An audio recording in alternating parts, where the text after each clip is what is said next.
Morning, Ryan. Good morning, James. How are you? Good. Yeah. Episode 4, Great Financial Sense podcast. Yeah, 4 episodes, huh?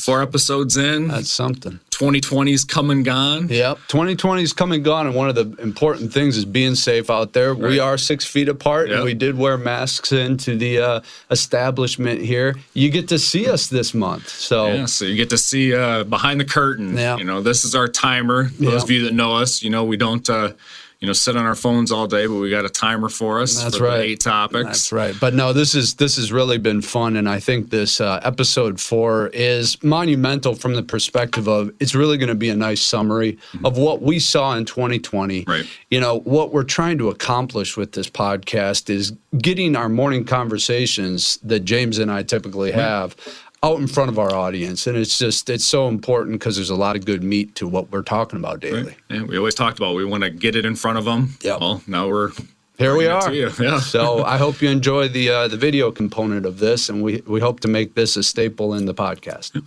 So first topic, I know 2020, is come and gone now. Oh my gosh. But it was full of a lot of things. Yes. And it kind of started out with a bull market. So if we look at how it went, bull, bear, bull. Yeah, BBB, bull, bear, bull. Interesting, walked into 2020, momentum from carryover bull market was great. And, who could have forecast that pandemic would have taken us right down into a bear market? But, we were able to pull out of that bear market and actually begin in on a new bull market. Now, one thing that I really want to focus on, I guess is what I'd say, and this is a lot of conversation I was having with clients, and I'm sure you were too, James. When you looked at the ferocious decline that we saw in the markets, that often gives an indication of the way you'll come out.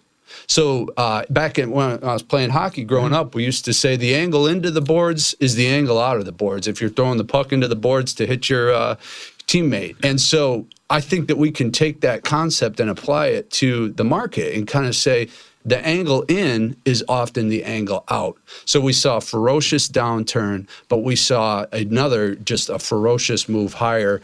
And really, we were back to even in a matter of months when it comes to the market. Both of us have been doing this for basically 20 years. Yeah. Neither of us have had a pandemic. No. So, we're glad you stuck Many with it. pandemics along the way. It's just been really quite a year, though. So to kind of carry on with that bull versus bull, bear, bull, if we look at the economy and the stock market in 2020, what do we think about that? Big difference. Right. And I hate to laugh because it's the reality of economic struggles on Main Street. I mean, these are our brothers and sisters struggling, whether it's unemployment, are you going to make rent? And then you've got the stock market hitting all-time highs, millionaires becoming billionaires. And it's kind of like this disparity. But, there is a difference between Main Street and Wall Street. And quite frankly, bull markets are typically born out of recessionary environments. And it's just, when you look at the stock market, it's called a discounting mechanism. It's trying to price in a future environment into today's economic environment. So what you're looking at is, depending on what study you want to kind of dive into, the market's trying to look out 6 months and price what 6 months environment would be into today. Right. So that's where you get that deviation. And in times of extreme pressure, it might look very polarized. Right. But again, the market's just forward looking. And I'll tell you, it's hard to take the market down. Yeah. It really is. And I think 2020 showed us that. Well, I think that it's hard to take it down when the Federal Reserve and Congress go big like they did. Yeah. I think that we could call this the Fed and Congress pulled out a bazooka in 2020. And I've spent a lot of time in textbooks over the years and just studying. And one of the things that I think history would tell you about stimulative measures, whether it's monetary policy, the Fed, setting interest rates, money supply, or fiscal stimulative measures that are going to be like government spending and taxes, things like that. One of the things that we've learned through history is that the bigger you go, and the faster you do it, the shorter the time period of economic and market hardship, capital market hardship. Quite frankly, the Great Depression really was only going to be a recession, but we raised rates going into the recession to keep the banks capitalized. Right. Well, the raising rates, that was a drag on the economy, limited the money supply, and all of a sudden we've got a big problem. So luckily we've learned from lessons of the past, and this time I think we got it pretty good. Right, and and it was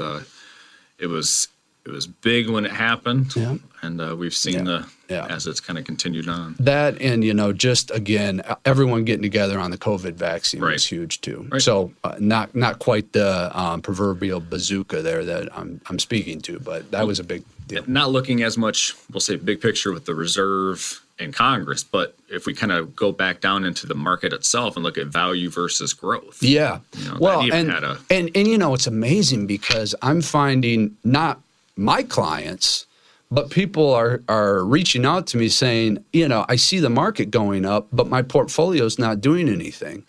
And, my clients are going, no, we're looking good. This is great. It's like, how can that be the case? Yeah. Well, not all stocks are created equal. No. And this is a true tale of value stocks versus growth stocks. Value stocks are going to be those, old dividend paying type stocks. Maybe they don't have a tremendous amount of revenue growth. They really need economic momentum to drive their prices higher. Okay, that's going to be your value stocks. Well, when the economy is closed, kind of hard for that to work, right? Your tech stocks, your high revenue growth type of businesses, they're called growth companies. And quite frankly, you don't need an economy to be open when you have organic growth really bursting at the seams. Yeah. And so again, this is it's not like just own any type of stock. You had to own the right type of stock in 2020. And it's a testament to Advanced Capital that we were able to stay right on that. And, even through all the volatility. Yeah. I'm just looking in the rearview mirror. You get a 2020 vision, right? We did very well with our movement. Yeah, we did very well with our movement. Well, and as much as we enjoyed 2020, it's nice to look ahead now. Yeah. So as we look ahead, what do we see in that post-pandemic recovery? I know my clients have said that a lot. What's that going to look like? Yeah. What do we think? Right. Hey, if the economy starts to open up, perhaps that rotation that you would expect into some of those value stocks that have not seen a movement upward in price, and you are starting to see some of that currently, just with this idea of reopening and whatnot, reflationary trade. So I think that when you look into the post-pandemic economy, there's going to be one that's open. Yeah. And with that open economy, certain things are going to do better than others. So, I think look for a rotation in what's working from a market perspective. Also look for a tremendous amount of headlines. Yeah. And there'll be volatility along the way. Yeah. That's the thing, our 24-hour news cycle. And, it used to be you had to wait for the Wall Street Journal to show up at your doorstep to understand what the markets did the day prior. Now it's just instant information. I feel like you get opinions before you get the facts. There you go. And so it just drives tremendous volatility. So I think that, we'll definitely see all of that. Yeah, and some of those specific topics heading into 2021, one of them is the U.S. dollar. Yeah. And how's that going to move? Yeah. Yeah, I'm getting a lot of questions about the U.S. dollar. And keep in mind that the U.S. dollar over the last 3 years, basically, has been strengthening, actually. Policies were kind of tailored to make a strong dollar, focus on inward economics and things like that, mercantilism type of approach. That strengthened the dollar, and you're starting to see that the dollar weaken. Right. And the reason the dollar weakens is because, the dollar is backed, quite frankly, by the U.S. military. Okay. So when you look at that, you've got to look at the U.S.'s credit rating. And if the U.S. is perceived as running a bigger deficit, you're going to see our credit rating, the strength of our currency, start to erode. Here's the thing, though. We spend dollars. here in the U.S. So it's somewhat relative to us. When you look at it from the perspective of, in a global stage, yeah, if you're traveling all over the world, that's going to be challenging. But keep this in mind. When the dollar is weak, the stock market tends to do better. Mm-hmm. And why is that? Because a stock is an alternative to a dollar, right? So probably, in my opinion, the best hedge against a weak dollar is to own stocks. Yeah. I mean, well, and if we look at those stocks that we do own for our clients and that we're always researching and trying to figure out what we're going to do for them, there's a lot of things that can start to affect that. Yep. One of them could be raising taxes, possible raising interest rates in 2021. James, are you trying to take this down a political road? Never. All right, good. Absolutely not. Good. We know there's no rule. There's rules against these things. Right. So, but no, truly, when you look at, let's just face it. Let's talk about a little bit of political skew here. If you look at the incoming administration's agenda, there probably are some higher taxes that we have to deal with, into the future. But I think, and I have faith, that taxes won't necessarily be raised until we have a bit of a hold on the economic recovery. And also, I believe that, remember what I said, fiscal, stimulative, and contractionary measures are going to be government spending and taxes.